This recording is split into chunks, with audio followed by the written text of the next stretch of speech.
Hello, this is Slavo from Tweakstreet. Welcome. Today I'll be looking at solving the first weekly challenge, which is validating vehicle identification numbers.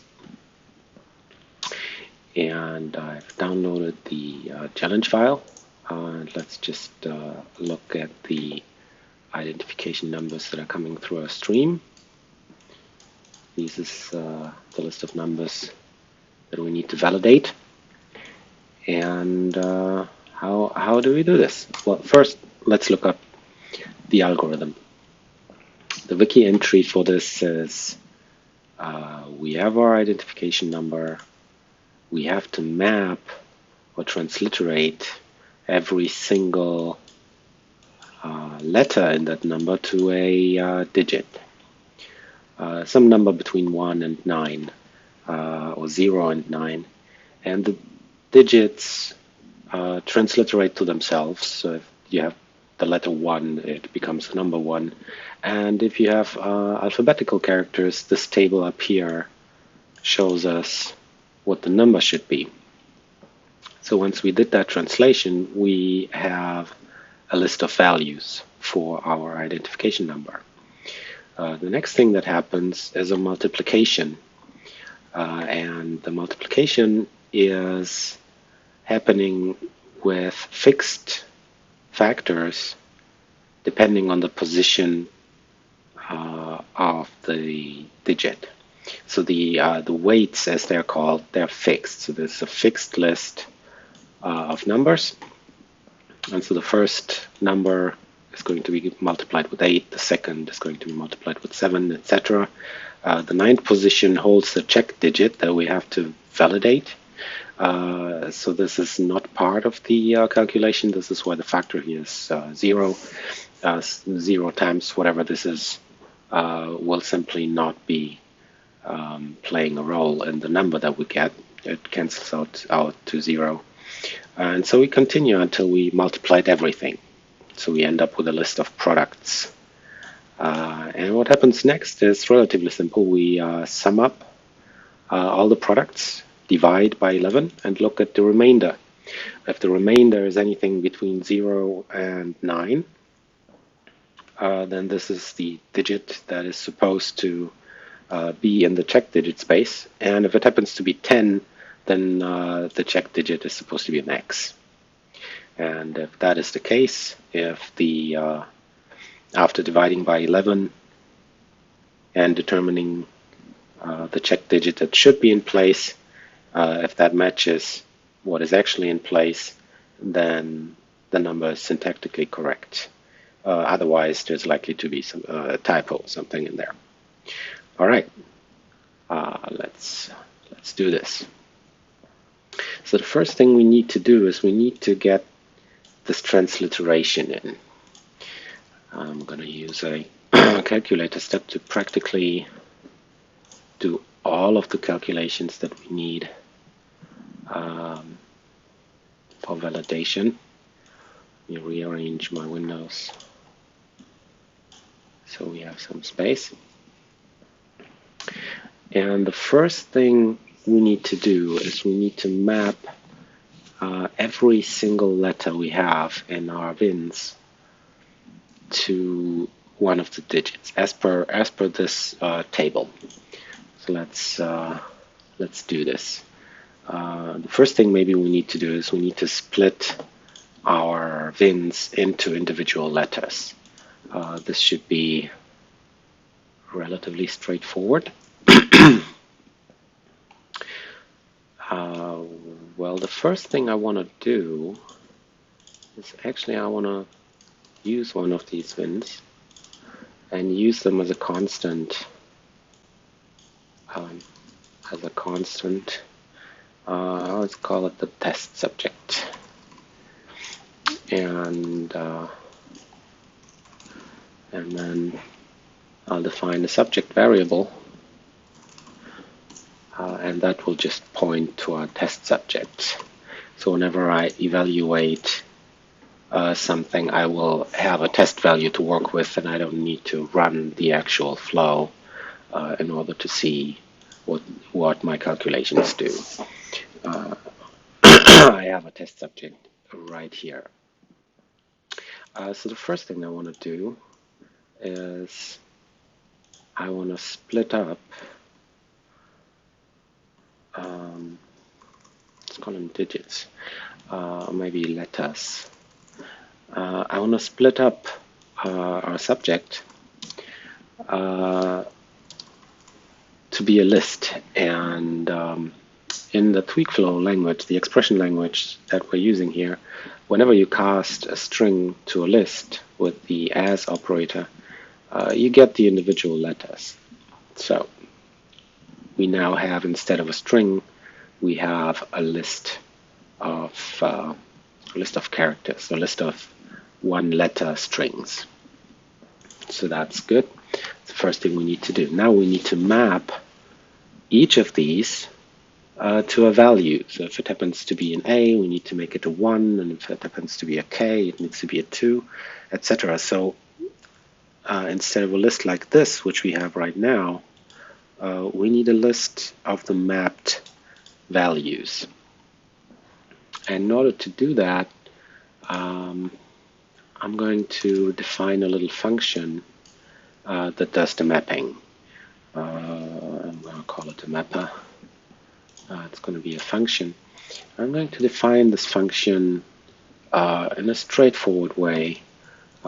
We're taking an argument. I'm going to call this argument S, and this argument is supposed to be just one letter. And I'm going to make use of a feature of our expression language that allows us to match against constants. So I'm going to say, if this is an A, then I want this to be a 1. And if this is a B, then I want this function to return a 2. And there's going to be a default. As a default, I'm just skipping the letters for now. As a default, I'm going to say either we throw an error, that will probably be best. But for this exercise, we know that there's only allowed letters in there, plus the digits. So we could just do the letters and then say, okay, if it's not a letter, then it's a digit, and if it's a digit, then I can just cast it to a long value. Long value just is an integer in this expression language. So let's test this function before we fill out all the other letters.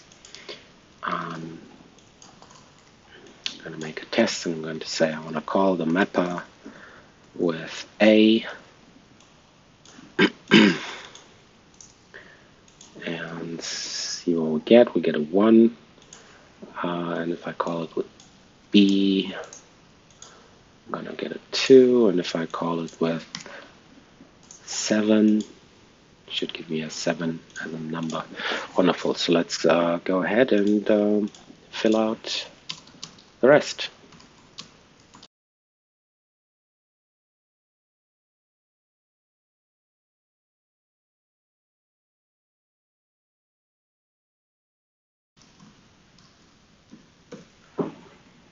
All right. I think that should do the trick. So if we do a test for T letter, we should get a 3. Wonderful. So that works. Let's make this a little smaller. Now we need the digits. Digits, or the values. We need to translate every single letter in our letters list to a number. And to do that, I'm going to use a function from the standard library. It's called map. And what a map function does is it takes a list as an argument, and a function that will transform an element of the list to something else. Let's do this. Data map. What we want to map are the letters.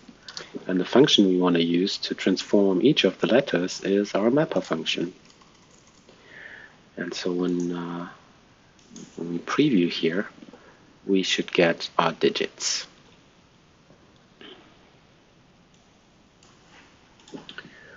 Okay, let's see, what else does the algorithm want us to do? Okay, so the next thing we want to do is we want to capture this list of weights, because we're going to need it pretty much verbatim. Okay.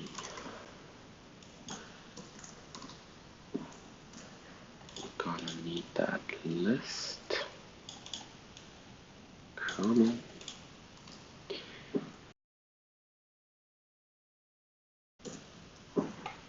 Alright, so this is the list of our weights. And the next thing that should happen is we should form products. So we should take values and weights at the same indexes, multiply them, and generate another list. Okay, let's do this.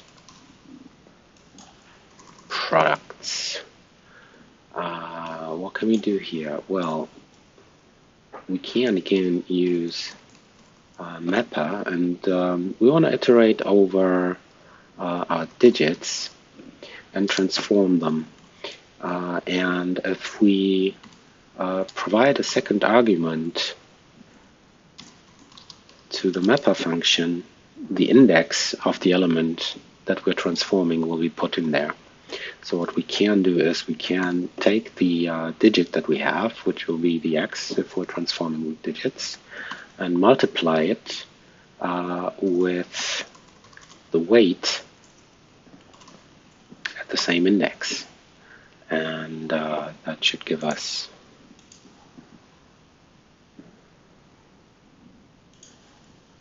weights.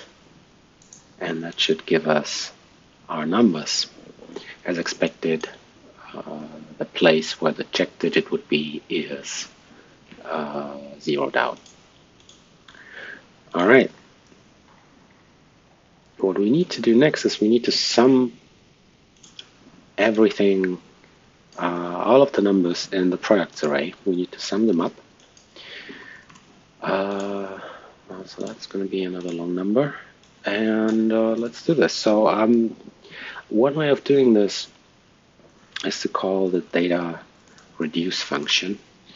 And the reduce function also iterates over the array just like the mapper does, but it accumulates a value.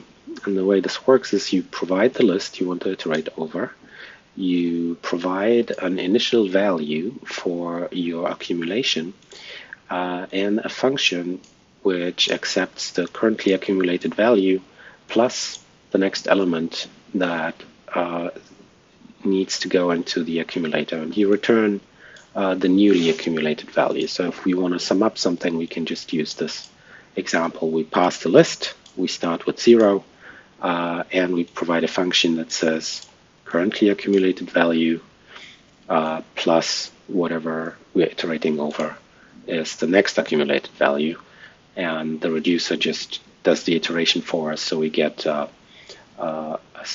total sum of all the elements. So let's do this. I can literally just copy and paste this as arguments, but we are iterating over our products.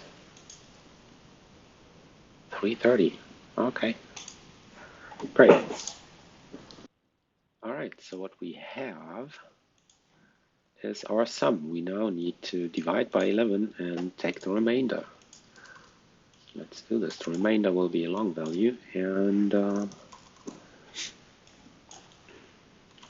going to be, take the modulo operator, just do that. And preview, it should be 0 for us. If the sum was 330, then divided by 11, the 11 fits evenly into 330, so we end up with a 0. Now, what are the rules? The possible values are anything between 0 and 10 can be the outcome of this modular operation. And if it happens to be a 10, then the checked digit is supposed to be an X, and otherwise it's just the digit that came out of this. So let's calculate what the expected digit is. It's a string. Let's call it expected digit, and the formula to do that is going to be, well, if our remainder equals 10, then it's X, and otherwise it's just the remainder. Technically it needs to be cast to a string, but we're doing this already, so we should get 0 here as a string. Now we need to extract, to compare whether it is valid, we need to extract the actual observed digit. Let's get the observed digit, and that will simply be letters. And which index do we need? We need the 9th position, so that would be index 8, since we have 0-based index. And if we compare that, it works for our test input. All right, let's output some fields so we can see the result of this calculation for all passing numbers. And let's just reuse these names. So we have expected and observed digit, and we have valid, and these will be strings, and this will be a Boolean value, and we're just going to use a reference to say expected digit and observed digit. And whether or not they're valid, that's a simple formula. It's going to be expected digit supposed to equal the observed one. And if it does, then we're good. If it doesn't, then there's a typo in the number. All right. Oh, one thing I forgot. I need to change the subject from being our test subject to whatever is passing through from the previous step. And now we can run and check what the data is going to be.